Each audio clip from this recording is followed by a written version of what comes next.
छत्तीसगढ़ी गाने देखने और सुनने के लिए हमारे YouTube चैनल सत्यम म्यूजिक छत्तीसगढ़ को लाइक, शेयर एवं सब्सक्राइब करें।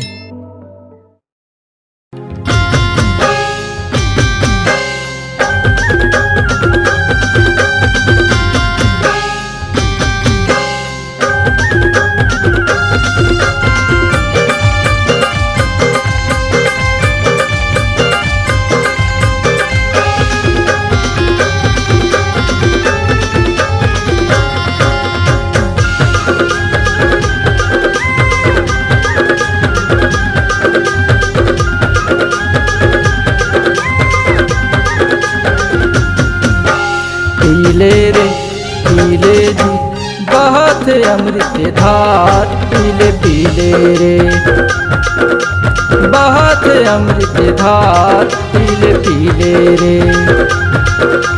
पीले रे पीले पीले जी बहुत अमृत धार, पीले पीले रे बहुत अमृत धार, पीले पीले जी।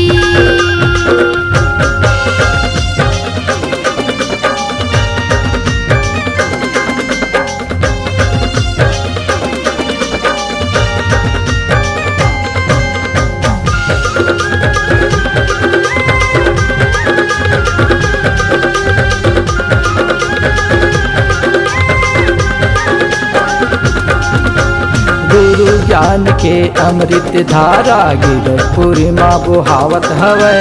हीरा गुरु के आरती करत है, गंगा पाँव पकारत हवै।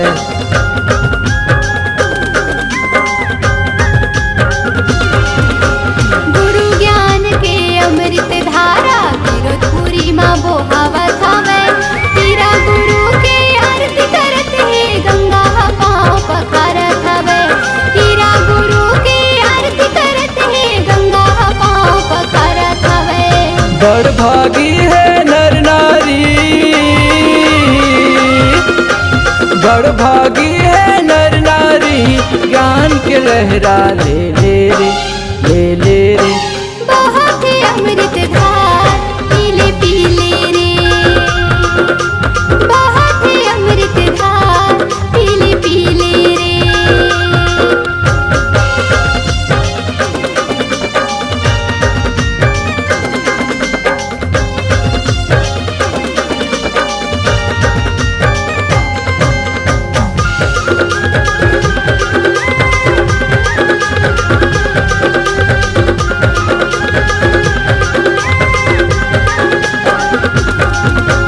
गुरु बाबा के चरण कमल तीर अखंड ज्योति जलाए हवै।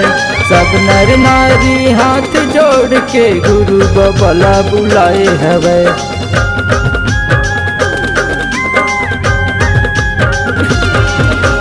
गुरु बाबा के चरण कमल तीर अखंड ज्योति जलाए हवै। सब नर नारी हाथ जोड़ के गुरु बाबा ला बुलाए हवै। सब नर नारी हाथ जोड़ के गुरु बाबा ला बुलाए हवै। सब संतो जन मिल के संगी गुरु बाबा पावला धोले रे धोले रे धोले धोले रे धोले जी। बहुत अमृत धार, पीले पीले रे बहुत अमृत धार, पीले पीले रे।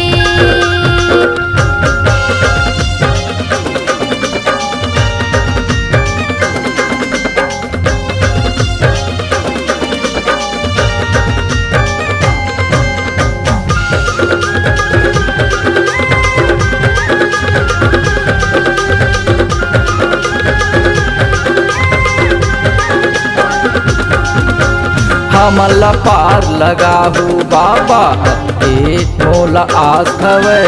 अब काही के डनैये संगी गुरु बाबा मोरे पास हवै।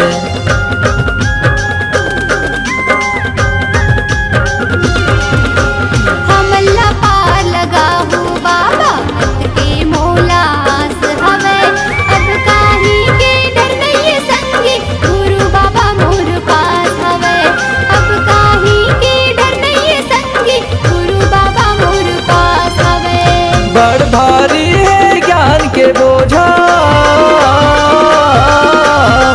भारी है ज्ञान के बोझा, ये बोझल तय ढोले रे ढोले रे। बहुत अमृत धार पीले पीले रे,